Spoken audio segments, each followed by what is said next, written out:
Have you ever had this issue where the background noise in your audio sounds like this, but you really want it to sound like this? And no, I didn't just cut out the audio completely there. The only thing that's actually doing anything to the audio, aside from my normal treatments like limiting, compression, and EQing, is RX7. So this video is all about RX7, specifically using it for noise reduction, but I'm also going to be trying out their music rebalancing tool as well. So now I'm in my bathroom and the sound will be a little bit different. There's still an air hook up in here. Whoa. So it's super cool software. I just got it, and let's just dive right into the computer. Actually, before we dive in, I have to show you the test clip that has the audio that we're actually going to be editing. All right, so this is a baseline test of my room. My microphone is directional, and the output for the heating and cooling system is down there, so I thought this would make it a little bit louder to make the effect more clear. That's usually the effect that I'm trying to minimize, the effect of the air coming into my room. So now I'm in my bathroom and the sound will be a little bit different. There's still an air hook up in here and it just turned off. So I guess we'll see the comparison between on and off. And then next I want to try something. This is with the water in my sink on just a little bit. And this is with the water in the sink on full blast. So I want to see how well the RX can take out the background sound of water. I don't know if it's going to do anything, but I thought it'd be worth an experiment. So lastly, I'm in the other bathroom in my house. And this is where the heating cooling system's in, so this is probably the loudest room. So this will be kind of a good test to see how it sounds. Now let's go to the computer. So if you see here, I'm in Logic, and this is just the audio from the video file dragged right into Logic. And I have a preset that I have here called Video Talking.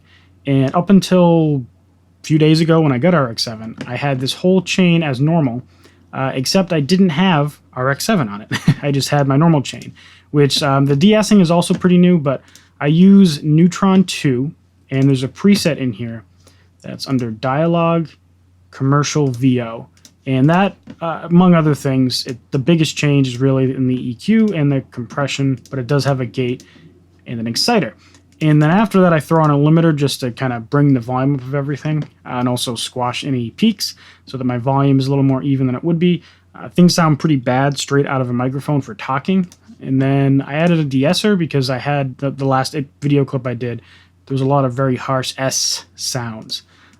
So the audio for everything past the everything that I'm talking is going to have this chain on it, except for that intro part where I wanted to show you the noise, which obviously I didn't have it on then. Let's move on. So now I'm going to open up RX7, and let me just loop this tiny bit of noise at the intro so you get an idea of how magical this is at first glance. That's too short. It's giving me gross mouth noises.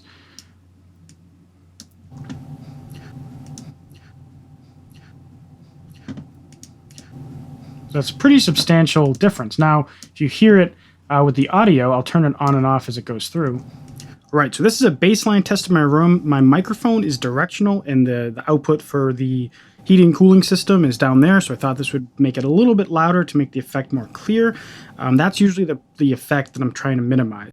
Huge difference, right? So first of all, this is just one module in the RX7 collection, and not even everything is available inside the DAW. Some of it's in the standalone software, but if you go to Izotope, this whole RX7 section are all the different modules that you can use, and we're not even going to touch most of them because they're very, very specialized, like de-click, de-clip, de-crackle, de-ess, de-hum, de-explosive, de-reverb.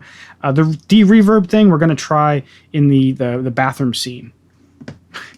All right, so now that we're a little bit into the video, if you enjoy this video, it would help me out so much if you click that like button. If you like this type of content, please subscribe because I upload videos every single Tuesday and Friday. Back to the video. But let's play with some of these knobs here so you can kind of get an idea. There's optimizations for dialogue or music, and then filter type. I'm mostly going to be concerned with these two things here. Right, so this is a baseline test of my room. My microphone is directional, and the output for the heating and cooling system is down there, so I thought this would make it a little bit. Right, so this is a baseline test of my room. My microphone is directional, and so as you can see, this reduction knob here is straight up just the level of the noise. And sometimes I feel like I'm hearing a difference in the tonality when I push this up to the max. And then after listening for a sec, I start thinking if it's just in my head. So you can be the judge of that. Now, the next is this threshold knob.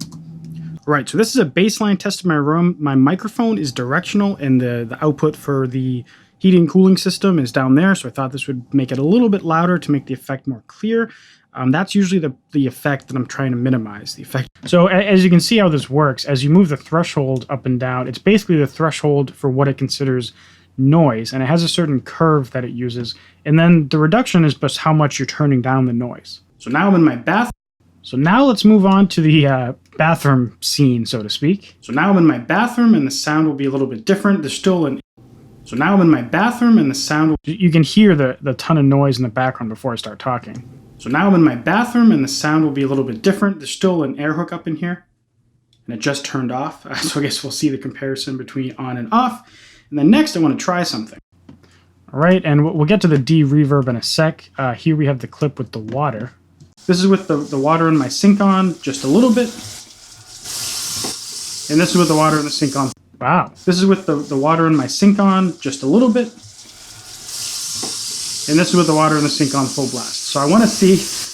So it does actually do something with water. It's not perfect because it's not true noise, but I guess there is some noise quality of the sound in running water. But it does a pretty good job of turning it down. At the max, it really started to mess things up.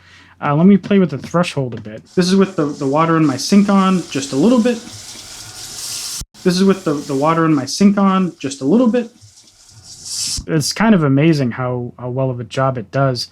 If you had like a clip where the running water was just way overwhelming, you can turn it down by a bit without noticing any side effects. So that's pretty amazing. So I'll leave this. I think this was roughly 0 and 12 is the default setting. So now I'm going to move all of these different things down because I want to have the RX7 tools before all the limiting and compression and stuff. So Izotope de-reverb, and I've never opened this module. I didn't even think of it until I started filming. So let's just see what it does. I'm gonna keep it off and then turn it on. This is with the water in my sink on. Actually, I'm gonna use it in this clip without the running water. So now I'm in my bathroom and the sound will be a little bit different. There's still an air hook up in here. Whoa. So now I'm in my bathroom and the sound. Holy crap. So now I'm in my bathroom and the sound will be a little bit different. There's still an air hook up in here. So now I'm in my bathroom and the sound will be a little bit different.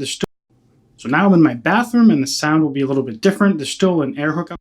So I'm completely blown away with how well that works. It did get a little choppy as you brought the reduction level too high, but at the basic setting, it was like I wasn't in a bathroom with a whole bunch of reverb, which is incredible. So if you're recording vocals and you're in a room that isn't properly treated, like this room has a good amount of acoustic treatment. It's not perfect just because of the stuff I have in it, but this is a pretty viable way to get your vocals and take away any reverb sound you might not want. I don't know, like comparing like the actual quality of a performance to that, you probably want to do more scrutiny before just using it, but I feel like that's probably a common application for this because it's kind of incredible how well that worked. Before we get to the music module, I'm going to do this last part, which is basically in the closet that has the cooling heating system. And let's see how that goes. And this is where the heating cooling system's in. So this is probably the last. All right. And this is where. Oh wow. Okay. So this is the noise without denoise on. And then I'll put denoise on.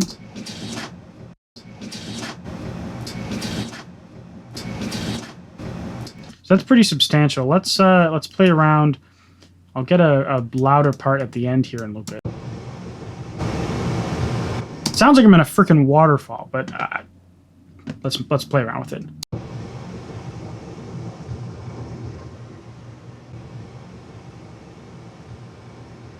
Lastly, I'm in the other bathroom in my house. All right, so that doesn't work as well, but it is a pretty high noise environment. Like it's you know, at this end part, I literally just stuck my camera into the room, so it's aiming directly at the heater. This might be the moment you've been waiting for, the music rebalance section. So I click this button here, we get music rebalance, and I'll just plop it here so I can organize everything in my screen nice. And so what happens is you have all these different sliders for elements. So by default, they'll all be at 0, 0, and they'll all be at 5, 5, 5, 5. By the way, this is a song by me that's going to be coming out next year. It's not me singing, it's a vocal sample, but first I'll show you a little clip and then we'll preview it with the voice all the way down.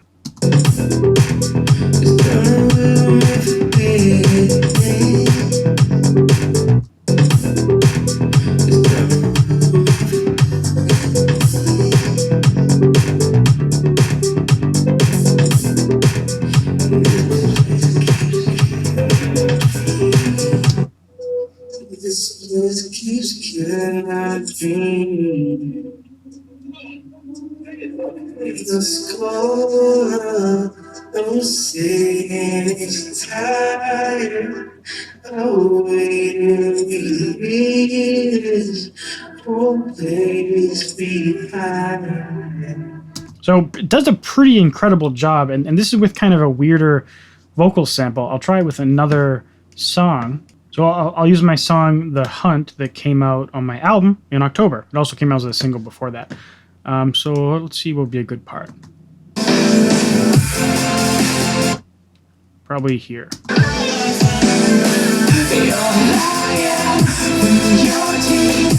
Cool. So this will be interesting because this is a double track thing with harmonies. So let's see what it sounds like. Just vocals. Through your teeth, your sharp gaze, it haunts me. Those moments to your liar. Through your teeth, your sharp gaze, it haunts me.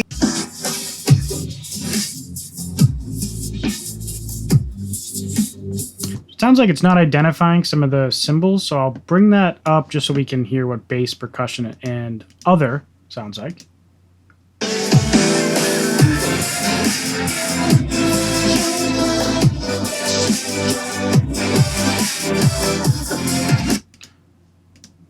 So it doesn't do a perfect job. Keep in mind, this is the live preview. It says it has a reduced preview audio quality rendering. Let's do a render and see what it sounds like. So I'll do a render of no vocals.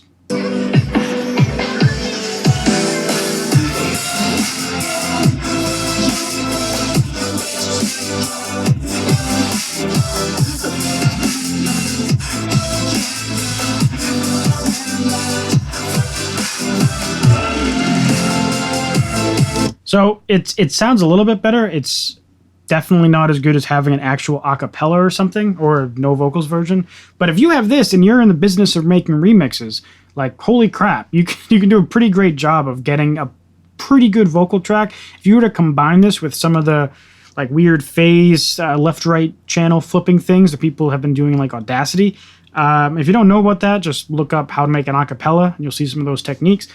But if you combine that with this, maybe you can get an even better result. But out of the box, like, you know, if you need a certain thing, you could probably extract it out of a song and use it with enough sound processing and sound design. All right, so if you enjoyed this video, please consider subscribing because I upload videos every single Tuesday and Friday. And if you want to check out the software, there'll be a link in the description. It's not affiliate or sponsored in any way, but it's there and it's cool. Yeah, I'll see you Tuesday. Thanks for watching. Bye.